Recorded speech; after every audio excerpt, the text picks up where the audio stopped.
Welcome to The How of Business with your host, Henry Lopez, the podcast that helps you start, run, and grow your small business. And now, here is your host.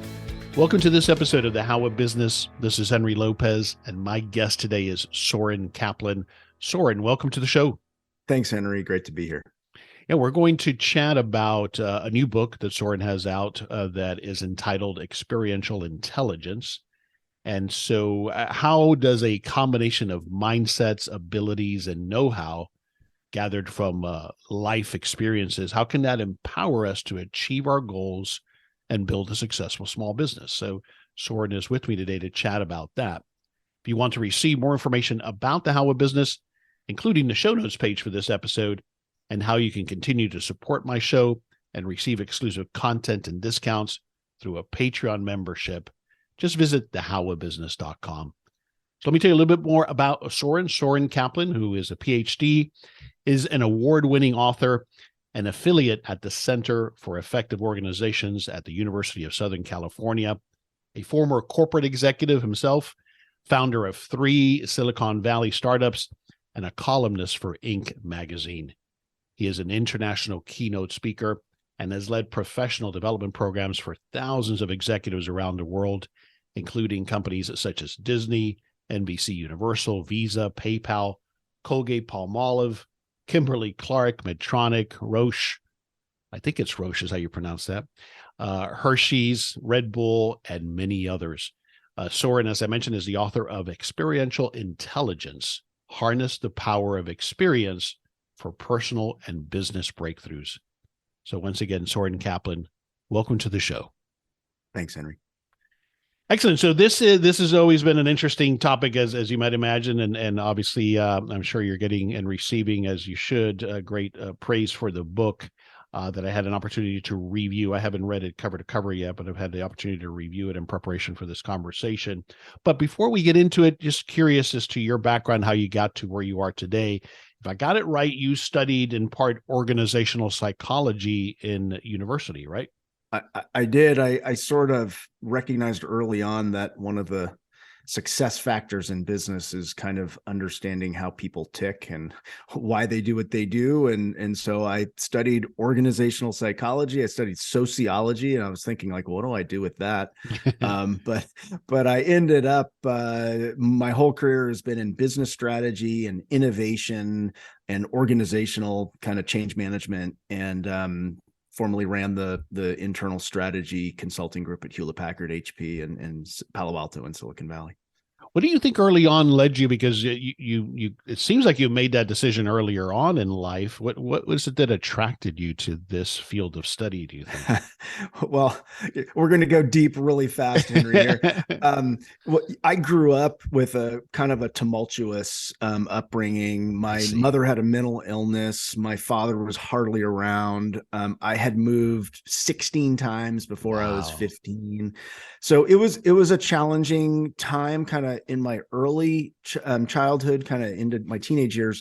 And I think what got instilled in me is kind of the recognition that, kind of people are a little bit unpredictable. Right. And I had to learn to live with uncertainty and ambiguity and kind of navigate with very little data my life.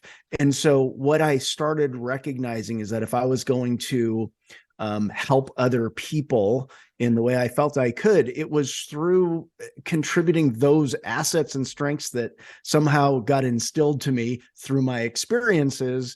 And I felt like I could do that through kind of understanding the human side of business. And then I've applied that to, strategy and innovation, kind of more hard business topics, but it's been kind of the secret sauce that has allowed me to do what I've been doing for many years. Yeah, it's fascinating. It's very interesting to me because I, not to the extreme that you're describing, had a rough upbringing as well. And so what that did for me, it sounds like similar to you, is it made me very hyper aware of the clues that I needed to get from adults in my life, right? To judge, is this person in a bad mood? Are they wanting to cause me harm? So we developed that sensibility. And then I think it has been advantageous in business then, because I think I have a pretty good feel for reading people. And that's been one of the ways I've been able to leverage that. Spot on, Henry. I mean, you're getting it right out of the gate. So the things that happen to us, the things that we experience, can really instill ways of thinking, your mindsets, and your abilities to do things. Like, you read people, I can read the room when I'm facilitating a meeting of 100 people. Like, these things can get ingrained in us, and sometimes we're aware of it, and sometimes they just become kind of our abilities that we're able to leverage, whether we're aware of it or not. And so, what you just described, same experience and process for me. Yeah. Yeah. Now, did you early on, at least when you were in university, did you think eventually you'd have your own business? No, not really. My purpose was to kind of help people and make a difference, and kind of, I got a job at Hewlett Packard, HP. At the time, it had over 100,000 employees, and I was doing fun, great work and traveling around the world. But eventually I kind of got a little tired of the corporate environment. I kind of felt a little stifled in terms of tapping into my own creativity. And so I eventually left HP, and since have, started multiple, companies, software companies, as well as I've had a consulting business for many years as well. Yeah.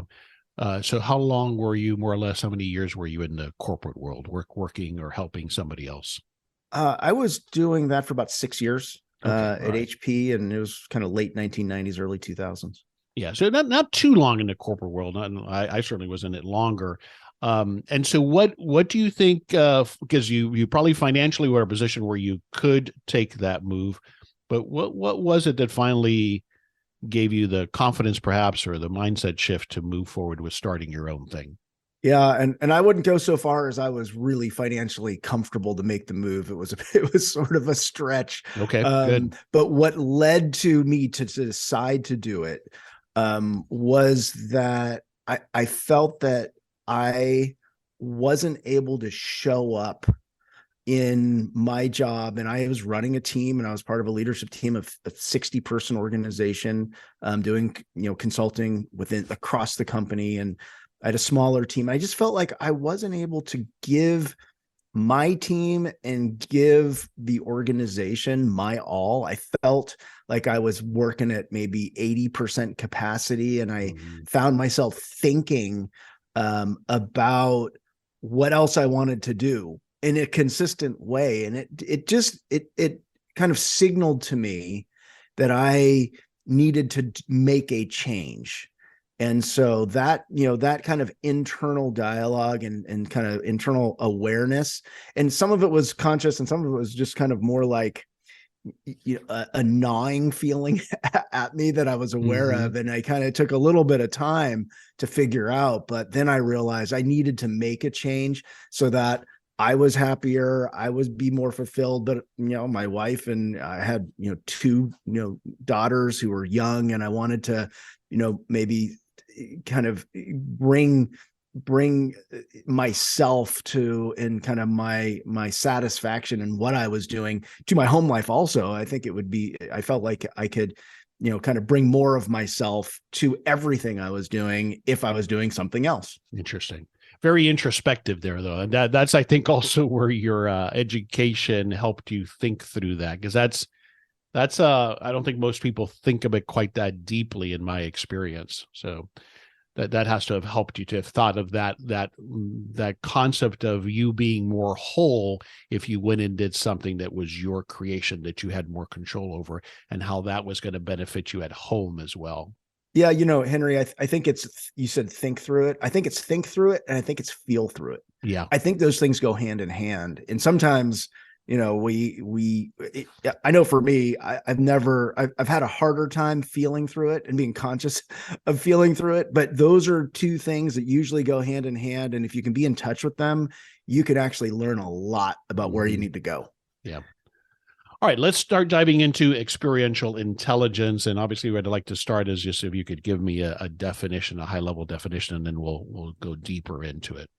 Yeah, experiential intelligence is essentially the mindsets, the abilities, and the know-how that you gain from your life experience.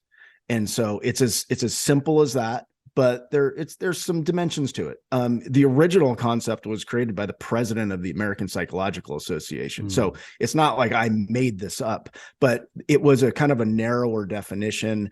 And it's really about, the essence of it is, we all have experiences, and those experiences impact us, and we can have negative and positive experiences, or challenging experiences, or happy experiences, but we learn things from those that we internalize. Sometimes we internalize those things and we're aware of it, and sometimes we're not.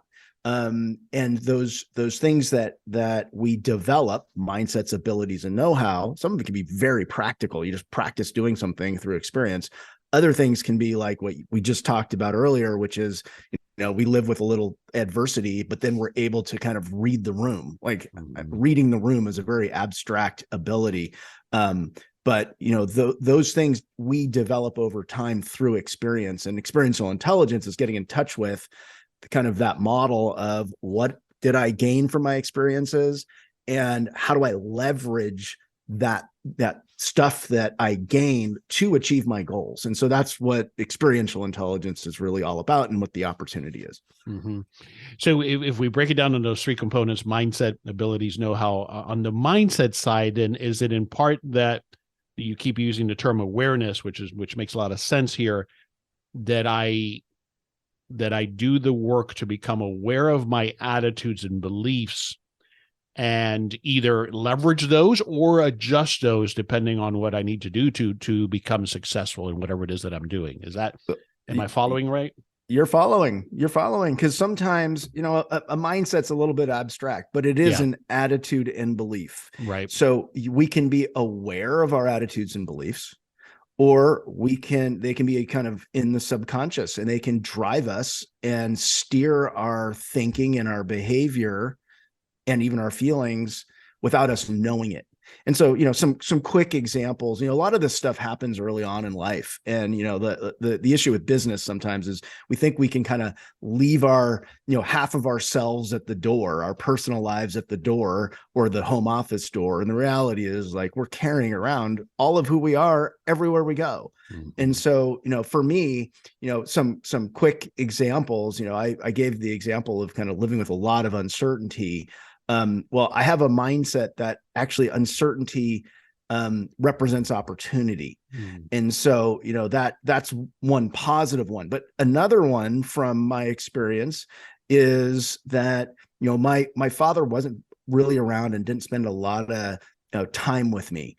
And so I got this mindset, attitude, or a self-limiting belief, I would call it, that I really wasn't worthy of, focus and attention. And that was painful. And I sort of didn't really recognize that was what I had internalized for a long time.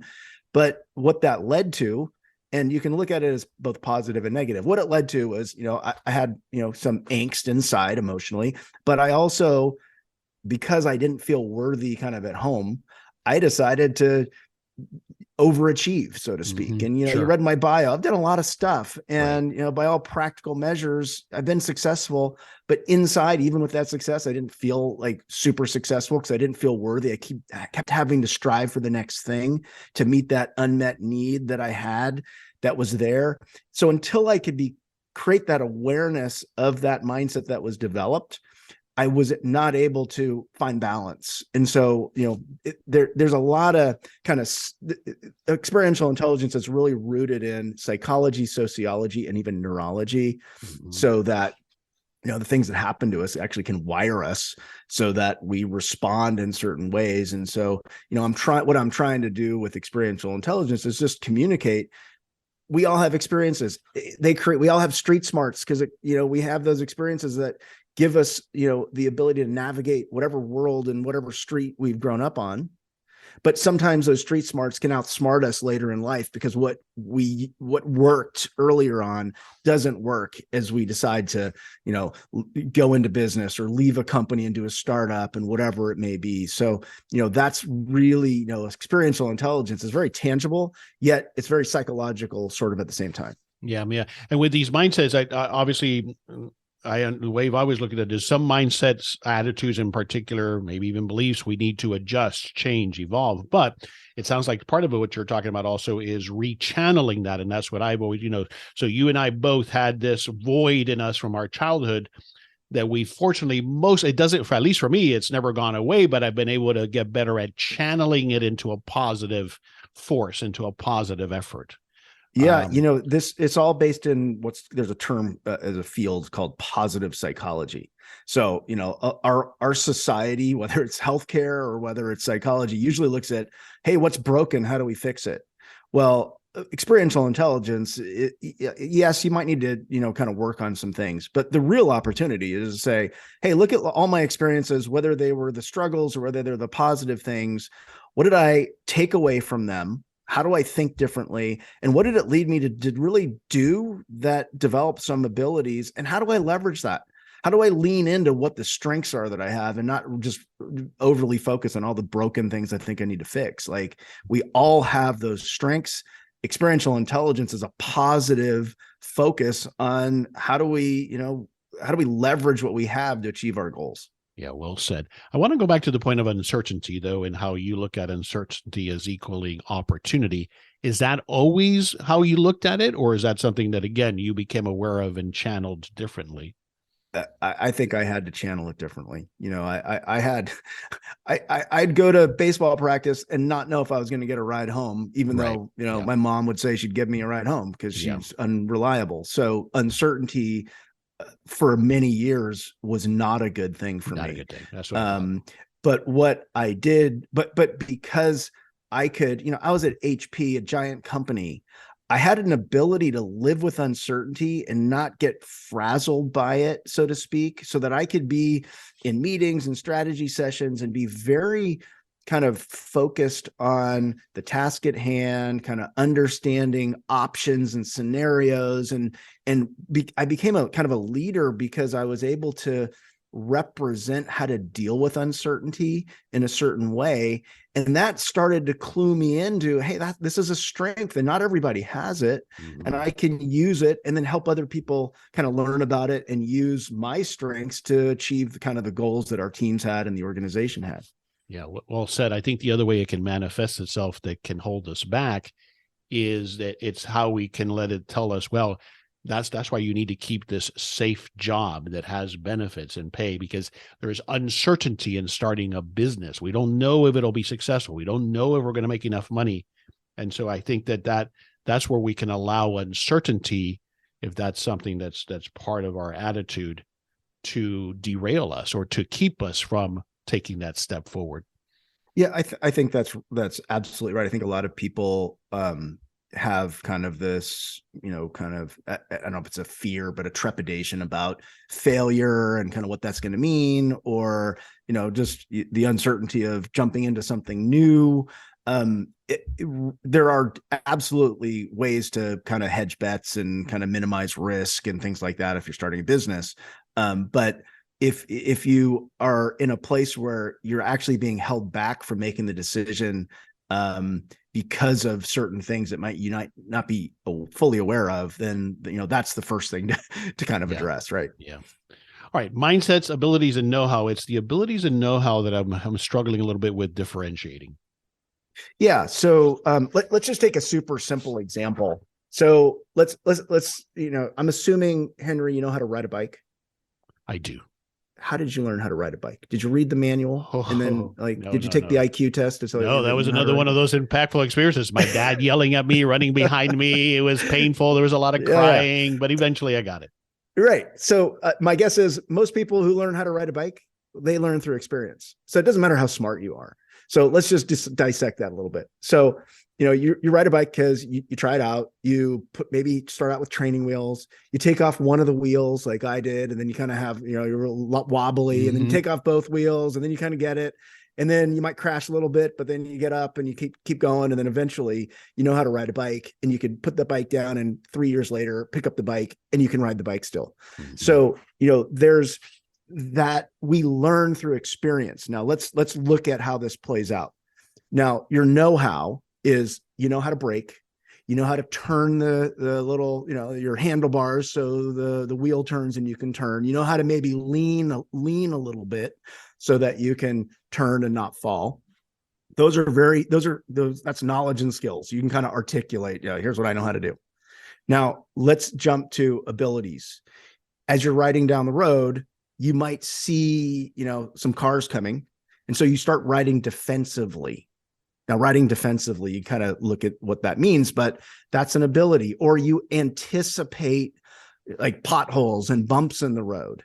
Those are higher order abilities that then tap into what you know how to do, your skills, and you kind of steer around it or whatever. But you've developed these abilities that you are using then to kind of orchestrate your knowledge and your skills. Let's jump to mindsets. So what's a bike? It's transportation. Well, it is sort of, but it can also be an outlet for stress reduction. It can be, if you're doing, I mountain bike. So, I go down hills pretty fast. It's adrenaline rush. You can also use a bike to be social and go on joint bike rides, and you can use it as socializing. So your mindsets about how you use a bike and what it means to you is your attitudes and beliefs about the bike.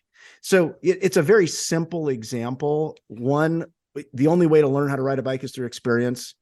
And then you've got mindsets, abilities, and know-how wrapped up in that whole kind of usage of the bike. And the same applies to any type of work or, kind of how you're going about even, sometimes in your relationships and kind of how you're navigating life. So that's a framework for, kind of understanding experience and kind of leveraging it. Mm-hmm. And so, but I'm still not clear though, as to why you separately identify know-how, which is again, a repetition of knowledge and skills. I'm still confused there as to the difference between the two, abilities and know-how. So let's get a real tactical example then. Let's say you are in a manufacturing environment. You might have know-how to fix a certain type of machine, and you have knowledge about it. You know what the machine is, and you know how to turn the bolts, and you can kind of, if it breaks, you know how to fix it. That's very basic knowledge, know-how, knowledge and your skills. You can do stuff with that machine. Well, if that machine starts making a noise and you kind of recognize, well, I don't know what that noise is. And you then can kind of, because of your experience, that noise might mean something right in 2 weeks. It might mean it's going to break. Mm-hmm. So that higher order ability to kind of anticipate or kind of recognize faults in the machine, or, preventive maintenance might be I have an ability to kind of look at how to do preventive maintenance. That's a higher order way in which to organize your know-how. So you might, use that ability to then go and fix the machine, apply your knowledge and skills to do that. And so, the mindset attached to that also might be, we need to be up and running 24/7 in our manufacturing line because it's going to, make us the most competitive. And so you tie all those things together, and that's, kind of what makes a great manufacturing assembly line and, a shop floor. So that's kind of, there's kind of the basics, level one knowledge and skills, know-how, higher order abilities, which give you more of like a, kind of a leadership angle on some of that. And then your mindsets, which kind of take you to the next level. Yeah. When you were describing that, I was thinking, I've been in the car wash business, and a good car wash manager who's been around the equipment for some time similarly can hear a noise in the tunnel and know, oh, that's a compressor that's about to go bad, or that's, a brush that needs to be looked at. Right. Now, but that means that the big component here then is that time that I have put into something to gain that experience, right? Yeah, to a certain extent. So, the examples that we're giving, like, it's funny. I spoke a number of years ago at the International Car Wash Show. Couldn't Sure. believe how many car wash owners and such It's a big big show. business. Been there many times. Yeah. Yeah. But the idea here with experiential intelligence is it comes from experience. However, I would emphasize, experience, from the moment we're born, we're having experiences. Mm-hmm. So some of those experiences are just life experiences. And that's really important because, you and I just gave examples that we developed, it's kind of like the 10,000 hour rule that Malcolm Gladwell popularized. It's like you do a bunch of stuff for a long enough time, you're going to develop some ability around that. So, the opportunity is to not just look at your resume and like, I did this job for 1 year and I then did this job for another year. It's to basically to take a broader look at all the things you've been doing in life and extrapolate what are those abilities I've gained from it. What are, how has it shaped my thinking, or what skills has it given me that I can leverage for my next thing or combine with other things that, might seemingly be disparate that I can, kind of go to market with in my next job, if you will, or my next venture. Yeah. I'm getting it as as we've said, aware, but as the subtitle of the book is, harnessing that power. So yeah, we're going to continue to have experiences. I might start day one at a car wash and don't hear those things. That'll take some time, but I have other experiences that I bring from my lifetime that if I harness those, allows me to tap into experiential intelligence. The other opportunity is if you are, let's say you do go out on your own, you create your new business, small business, or you do a startup, you may need to hire people or you may need to build a team. The other opportunity, and today, I mean, just some amazing stats I came across recently, is that the percentage of jobs today that are actually requiring a college degree fell from 51% in 2017, right before the pandemic, to now about 44%. And then the percentage of young adults age 18 to 29 who actually see college as quote unquote very important. This is from a Gallup poll. Very important. Dropped from 74 to 41%. Wow. In just the last 6 years. So what I think is happening also is that our whole labor force and market is recognizing it's not the IQ score, SAT score, it's not even the college degree. It's the experience and what you gained from that. And so if you're running a business or you're starting a business, you want to be able to look at your team as broadly as possible and understand, sure, they may have gained things from their work experience and you want to look at that. But if you look at life experience and understand kind of the more broader abilities that your team and how they think your team has that can complement all of each other, that can really give you a leg up. Yeah. Tremendous opportunity there. This is Henry Lopez, briefly pausing this episode to invite you to schedule a free coaching consultation with me. I welcome the opportunity to chat with you about your business plans and offer the guidance and accountability that we all need to achieve success. As an experienced small business owner myself, I understand the challenges you're experiencing, and often it's about helping you ask the right questions to help you make progress towards achieving your goals. Whether it's getting started with your first business or growing and maybe exiting your existing small business, I can help you get there.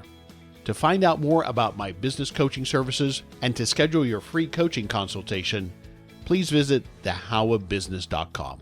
Take that next step today towards finally realizing your business ownership dreams. I look forward to speaking with you soon. All right, so you've touched on it and we referred to it, but I think it's good to give the context here briefly of how XQ, experiential intelligence, how it complements, but yet how it's different from IQ and EQ. Yeah, thanks for that distinction. So it's been over 100 years since the IQ the concept of IQ, how intellectually smart we are, was created, and we kind of have had that IQ test for a long time. And I think that there's become kind of this undercurrent assumption in our society that, kind of the smarter you are, the more successful you'll be. Right. And and if you think about it, like, for you, Henry, what percentage of business success is due to your intellectual intelligence or your IQ score? What do you think? Very low, because I consider myself of average, maybe a little bit above average, perhaps intelligence. So very average intelligence. Like I'm a terrible tester. I was not very good in school. So, I took the SAT and did horribly on it. So average at best. So for you, that rings true. And I think there's no definitive research out there that says this. So I don't think we have the complete answer, but I think when I ask that question, the most I get is like 20-25% of my success is from my actual intellectual intelligence. Agreed. So I think we started to recognize that. Then in the 1990s, we had the concept of emotional intelligence really kind of came on the scene. There was a book by Dan Goleman, and it came out, and we kind of recognized, okay, well, what else leads to success here? And so emotional intelligence is essentially being in touch with your own emotions, and then being in touch with and kind of understanding other people's emotions, so you can kind of empathize with them and understand maybe their motivations and kind of how they're feeling. And it really kind of took hold from kind of a leadership standpoint. Like, okay, IQ is important, but also emotional intelligence is important. EQ. So that's all fine and good. I think that, there's arguments and there's validity to say, how smart you are is probably, can be a good thing, and being in touch with your own and others' emotions is a good thing. And that's all great. And in the last 20-25 years, the world has changed in such a disruptive, dramatic way that those two things are no longer sufficient to really understand what's leading to our ability to navigate it and to succeed in it. And so I think we've always sort of we've understood experience is important. We look for, people who have experience on our resumes, and we talk about, what's your experience? Well, we haven't really had a way, or a kind of a way to understand experiences. What I've tried to do is just describe it as mindsets, abilities, and your know-how, and not just understand your experiences, but recognize it as a really critical success factor that leads to real intelligence. It's the third leg of the stool that we've been missing, but we've been all sitting on it. It's kind of been propping us up the whole time. So that's really the essence of, kind of a complement, not a replacement, a complement to IQ and EQ. You now have XQ. Yeah, I love it. Well said. And this all resonates with me. And as you were explaining that, in particular, what comes to mind, and we go back to the point of IQ, now with the emergence of artificial intelligence, real artificial intelligence, I think it allows us we can leverage that even more so. And it's not necessarily the person with the highest IQ that has the highest opportunity for success, because that intelligence is out there accessible to me. You follow what I'm saying now? Well, whereas there used to be perhaps in the past where I needed to at least hire somebody with that intelligence, perhaps depending on the type of business that I was doing. Yeah. Well, if you look at it at multiple levels, so, having run strategy and kind of looking at business models, and, what I've learned about business is that everything gets kind of disrupted at some point, and a lot of things turn into commodities at some point. What artificial intelligence is, and if you haven't checked out Chat GPT, you should check it out, because it's going to blow your mind, because you can basically type in any question and you get an amazing answer on almost anything. And so what's going to happen, and what we're seeing, is that intelligence is being commoditized. Intellect is being commoditized.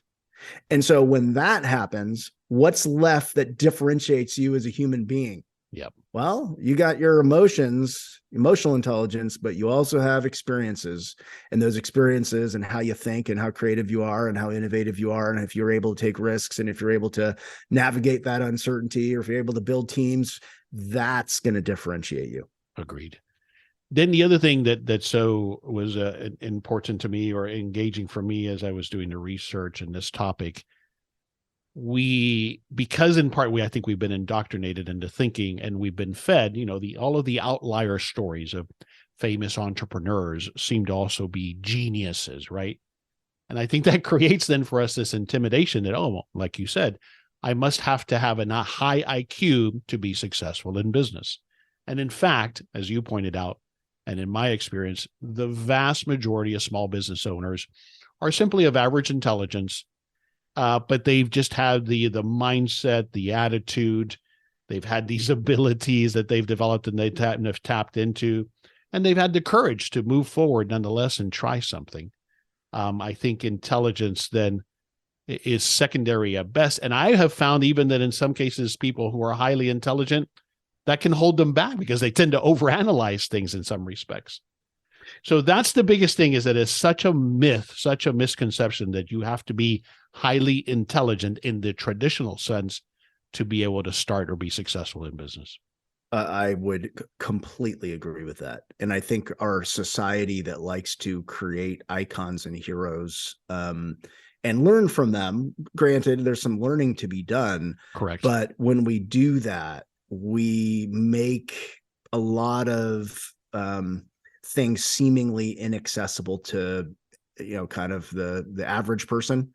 And what we need to recognize is that we all have those strengths and abilities and mindsets to tap into because of just who we are and the life experience we have, and whatever we decide to apply it to because of those experiences, we have an opportunity to make a difference, follow our values, make a difference, and, make a contribution to however we're defining the, those we're serving, whether they're customers or we're in a nonprofit or whatever. Yeah. Well said. All right. So how do you recommend to people, obviously reading the book is one way, but how do people begin to tap into, or as you say, harness that power of experience for personal and business breakthrough? How do you recommend people get started? Yeah, that's a great question. So you can do this at multiple levels. Getting in touch first with your own experiential intelligence is not rocket science. Like, think about the experiences that are most poignant for you that you've had in your life. And those can be, positive ones, or they can be the challenging ones. But what are the experiences that kind of conjure up distinct memories and maybe some feelings for you? And then you just look at those experiences and you look at how do they impact me? Like, what did they instill in me? How do I think differently because of those? What did that lead in terms of me to do, kind of your know-how, the knowledge and skills? Did I have to do things to, based on that experience, or what did that lead me to do? And what abilities did I develop from that? So, what experience did I have? What mindsets did they instill? What abilities did I develop because of that? And now what do I know how to do because I, had a lot of practice doing that thing. And so if you just look at those things, they can be small, they can be kind of big experiences, like, you and I talked about, kind of long periods of, over a long period of time in our childhoods, or they can be distinct things that happen that steer us in a different, direction. They can, kind of be this high point moment. For me, I traveled to India right out of college, and I was at UCLA, and I went to India for 2 weeks alone. And it blew my mind. And I got an amazing appreciation for other cultures and motivations of other people, and the relativity of kind of how things operate and work and different economies. And so, that led me on a certain path also. But, you just look at those things and you can understand your own experience and kind of what your assets are. That's one level. Another level, though, is if you're so let's say you've got a team that you're working with. You can do that same type of exercise at the team level. Hey, what are the experiences we've had at a team, or that we all are individually bringing to the team? And then what's our team mindset and our abilities and our know-how that we really want to kind of leverage so that we can achieve our team goals? Again, not rocket science. It's just a conversation, and it's writing the stuff down. It's kind of, you may be using a little template, and then articulating how you're going to leverage what already exists to take things to the next level. And you might see some gaps there too, but it's really about harnessing the things that might be a little bit invisible for you. And the mindset of a team or an organization is your culture. So, as you do this, you can actually really make a difference in the operating model of your culture and how entrepreneurial you are and how much innovation you get, that kind of thing as well. So, that's really the simplest way to start out. And there's a whole bunch of other things that are implications for, building teams for product development, or how you hire talent and how you create your job descriptions and how you screen people, because you want to screen for broader life, experience and what they can contribute rather than just kind of narrow job descriptions. So, but getting started doesn't have to be difficult. Like, what are our experiences and what mindsets, abilities, and know-how do they, kind of instill in me? Yeah. And that openness to take that in, like what your experiences in India. There's plenty of people that can travel to places and not be open to receive what it is that we are experiencing and what is it telling us, right? So I think that's critical as well, to have that openness about it. Go ahead. I'm sorry. No, I was just going to say that, it's sometimes it's hard. Openness is also sort of a mindset. So, sometimes it's harder to be open to your experiences and what they're telling you, or that you can gain from them. So openness is, really important. Not everybody can obviously travel to India, but you can travel, in, down streets and in neighborhoods and to museums and to in the wilderness. And you can do a lot of things that push how you experience life that will change how you experience life in the future. Absolutely. Right?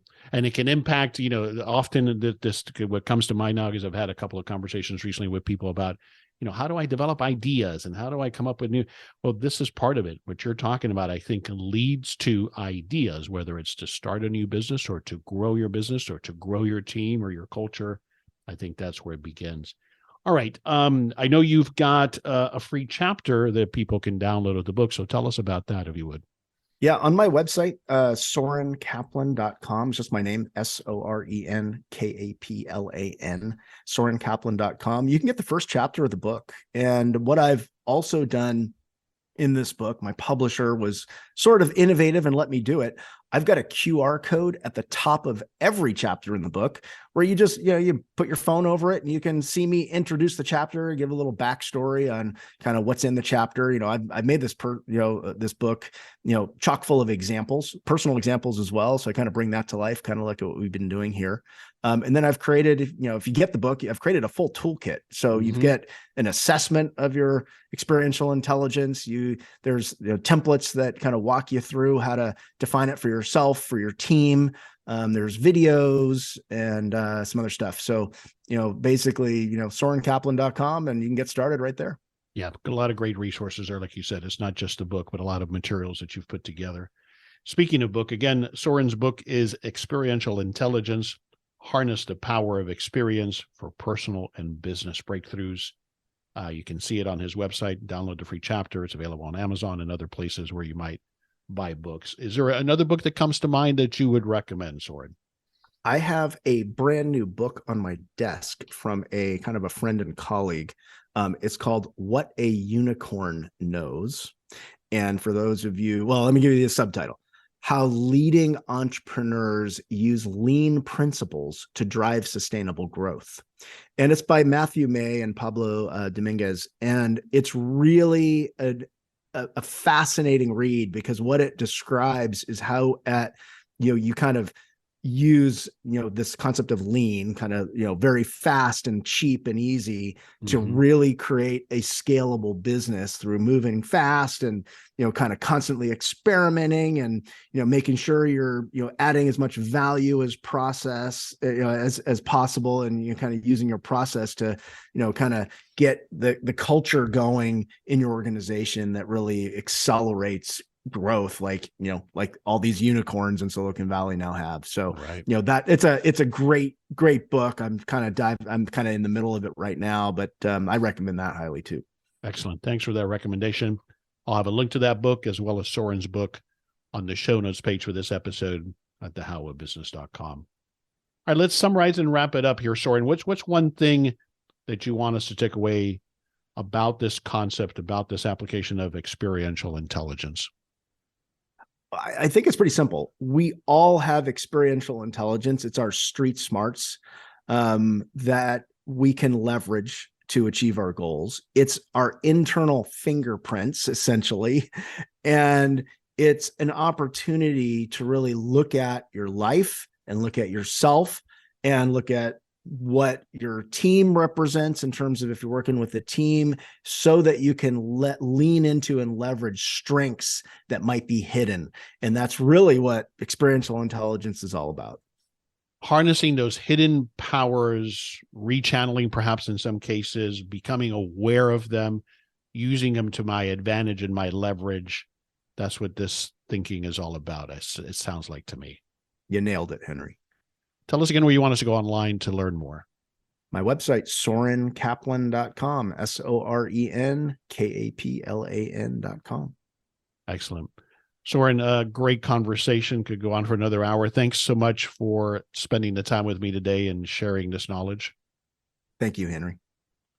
This is Henry Lopez, and thanks for joining us on this episode of The How of Business.